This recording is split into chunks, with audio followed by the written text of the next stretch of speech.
Sanibona, ngaphambi singene kwivideo namuhla, ngithi angithathe lethuba ngibonge isupport nothando nesikhombise lona lingaphezulu kokucabanga kwethu.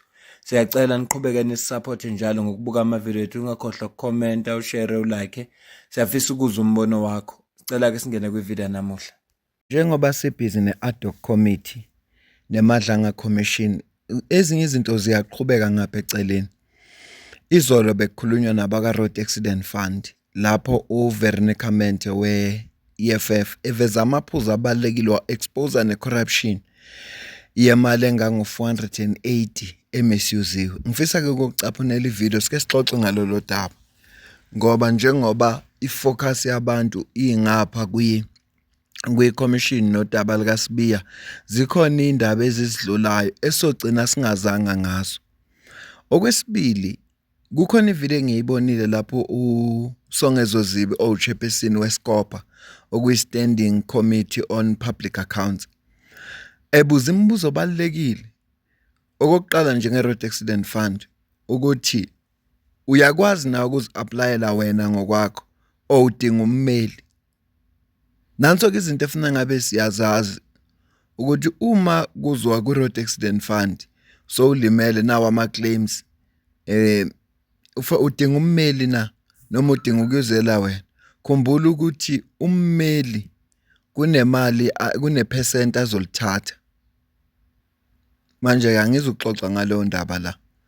Ngiyozwa ngani mangabe niyafuna sike sixoxe leyo ndaba ngoba ngicabanga ukuthi ibalekile. Ngizozwa ngani uma ngabe kufanele sixoxe, kodwa kwamanje ngifisa ukucaphuna lo mama we-EFF ngoba zinezinto ezibalekile azibuzayo. Angiqale ngibonge ukukhula kwale channel, ukukhula ngendlela engingayicabanga. Einsukwini mhlambe bekuyisonto sifike ku-24,000 subscribers. Ngithe ngisathi ngizobonga lokho ngabona sesiku-24,100 ngabona akumiwe kuyahanjwa. Kodwa nje ngiyabonga kakhulu kulabo abasanda ukusijoyina kulomndeni. Kuyenzeka ke sikhuluma izinto ongazithandi, kodwa ukuphambana kwemibono akusho ukuthi mina nawe sixabene. Kusho ukuthi nje kuphambene imibono. Okwesibili, asithukani. Asifundisane kahle ukuze sigcine sonke sikhuluma ulimi olulodwa. Uma mhlambe kunephutha engilenzile, ngicorrecte kahle. Uma ungicorrecte kahle ngizokuzwa, kodwa uma ungithuka kuzophoqa ukuthi angizidefend. Ekugcineni kosuku ngizogcina ngingezwanga ukuthi uthini kimi. Nawe uzogcina ungangizuzanga mithi ngizwe into ongitshela yona. Ilokho nje bengithi angikudlulisa. Ikakhulukazi kulabo abasanda kusijoyina kulomndeni. Bemukelekile-ke nalabantu abangakaze bathola uthando, siyabathanda ke kulomndeni. Umuntu ongakaze athola uthando empilweni yakhe lovela asithuke nje athuka abantu angabazi. Ngicela uzwe la. Point taken.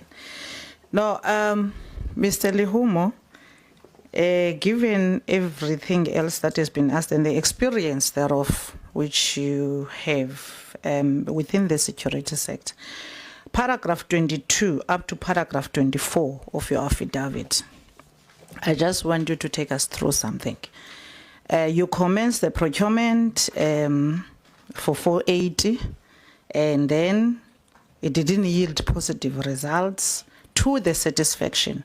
There's an operative word I want us to delve into. To the satisfaction of Mr. Litswalo's expectations, meaning which, if I'm correct, he was making certain demands. And then he ultimately sends you a message that it's taking too long and the risk is becoming higher.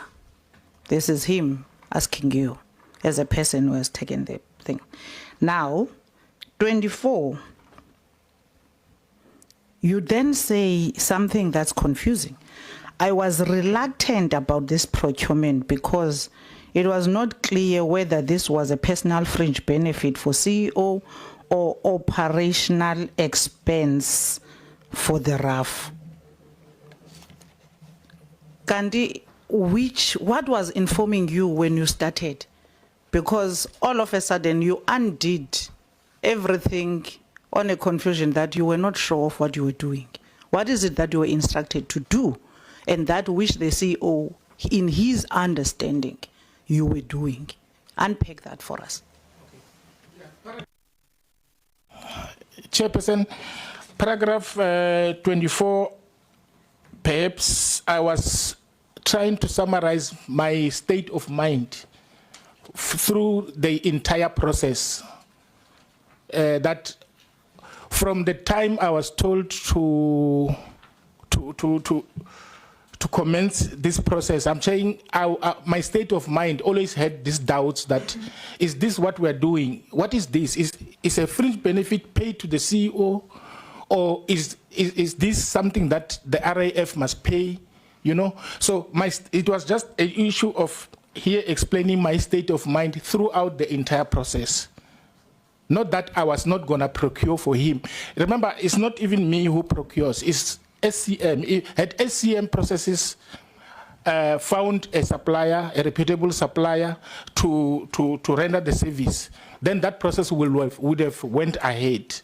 So I'm trying to explain on 24, there was a doubt in my mind. Even that doubt is still in my mind, whether this is a fringe benefit or not a fringe benefit, Honorable Member. Okay, now I'm confused. You said the board approved R480 and the board made reference to the previous employment of these services, or rather services that were ever provided to a RAF CEO before. Was that the case? It's not the case, Chairperson and Honorable Member. It was not the board that made example of the previous CEO. The board approved security for the CEO, and then they kept it at 480,000 per annum. So that was what the board approved, 480 per annum as a fringe benefit. Now we're getting somewhere, as a fringe benefit. Yes. But it confused you later on. So how was this fringe benefit going to be utilized in terms of this provision of security?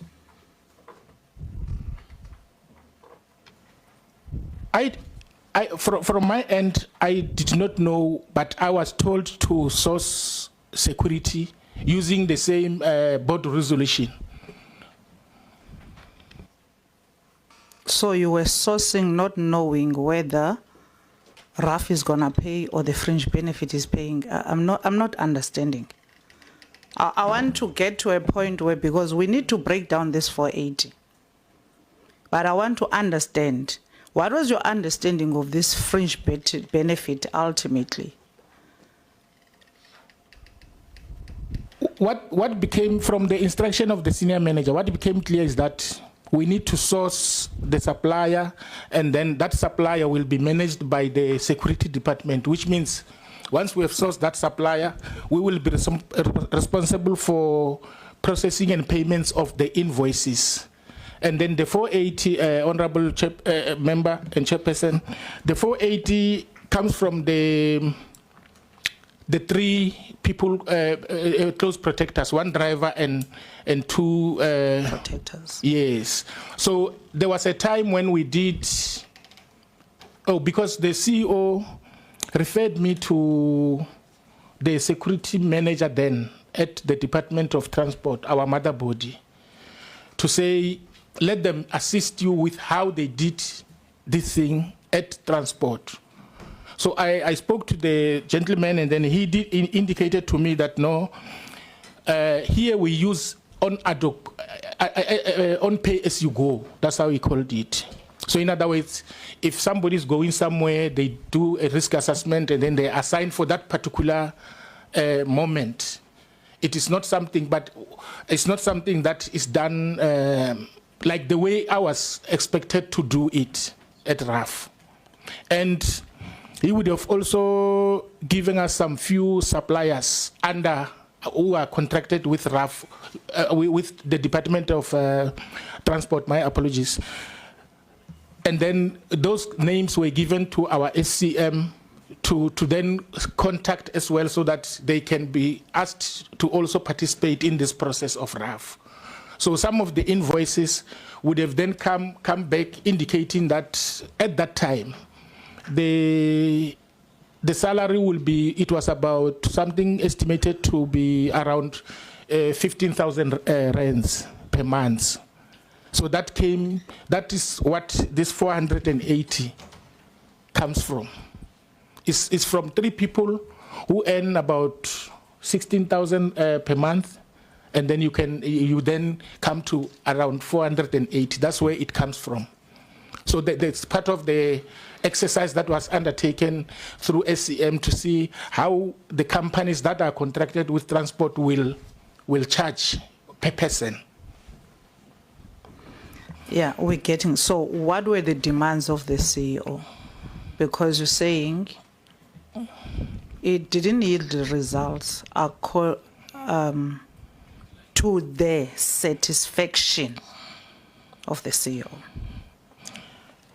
The result relates to when SCM will advertise, will send out a request to companies to submit proposals, quotations. Then according to the time, it's merely on the time factor that he felt it was taking too long. So his expectation would have been maybe it will be done in December. And then he sent me a message in January saying, no, this is too long. And there was, yeah, that is on the time factor, the expectation. Was he unreasonable? I think he was not unreasonable in this instance. Precisely because there was a threat.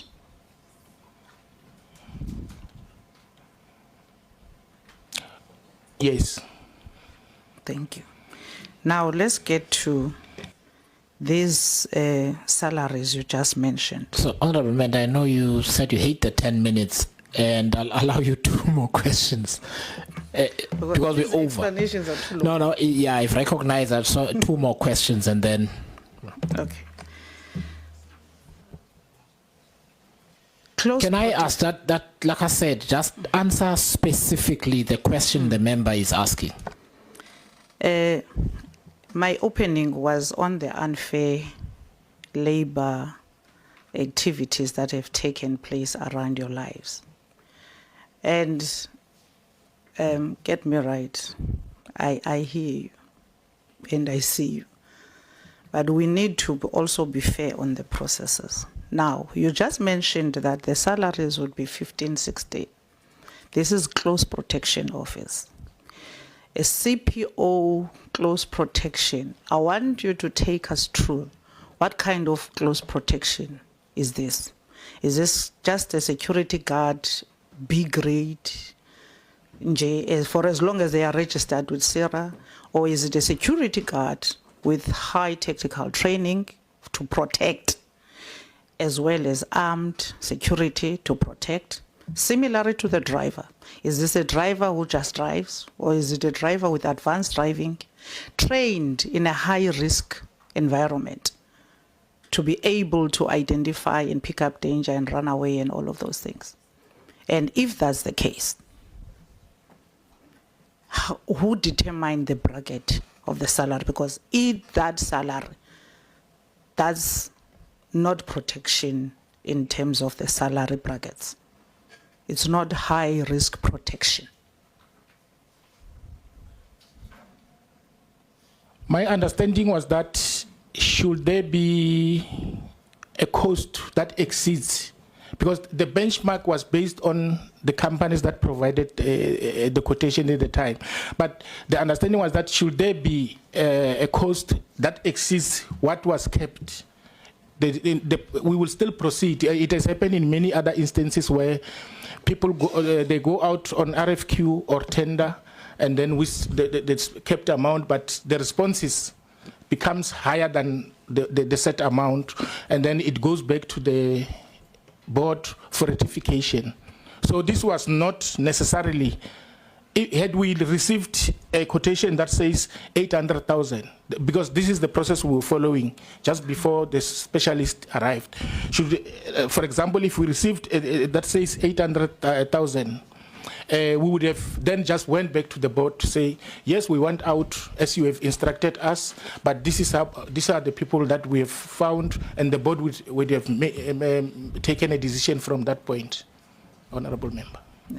So the price that you are then giving us and telling us that it looks suspicious to you, the 170 per month. Is it 170? You're saying the 150. 150. 115. 150. Yeah. I don't want to pitch because it makes sound here. So you then went to break down the 480, and the 480, I can tell you now, it can't give you high protection services. I lead myself. At some point, I was offered high protection services. That amount you can't pay for high protection services if you want to protect someone at a high risk environment. Now, the 150, how do you arrive at you had cut the cost, the 150 is unreasonable for high protection? I'm not saying the 150 is unreasonable. I say the 150 was far higher than the money that the board had approved. So because of that, it would have went to the board for ratification. I'm not contesting the amount of 150. I'm just saying the board, as instructed, they would have received that particular proposal of Mjaeli and approve it that way. Okay. Honorable Member, your time is. Yabona corruption iningi. Lo muntu lo njengoba echaza lapha naye akekho comfortable, naye aka understand. Kodwa kufanele ayiapprove le mali. Fanele ayiapprove. Ezinye zeinkinga ezikhona lezi, ezinye zeimali ezimisuswayo ngoba abantu abayinakile. Kuhlupha ke isikhathi ngoba uchairperson kufanele asinqamule isikhathi, kodwa uyabona nje bekusayiwa phambili. Bekusafuneka achaze lo baba le mali eyani. 480,000 imali eningabi leyo. Ebingenza umehluko. Kodwa ke ngicela ukuzukuphawula kwakho la ku comment section ngizwe ukuthi wena ubona kanjani. Ngiyafisa ukuthi sizikhave lezi zinto ngoba njengoba ifocus yethu kusibiya sizoluza ukuzwena ezinye izinto ezenzakalayo. Kunezinto eziningi ezenzakalayo esizogcina singazanga ngazo. Manje ingakho ngithi cha angilethe lolu daba.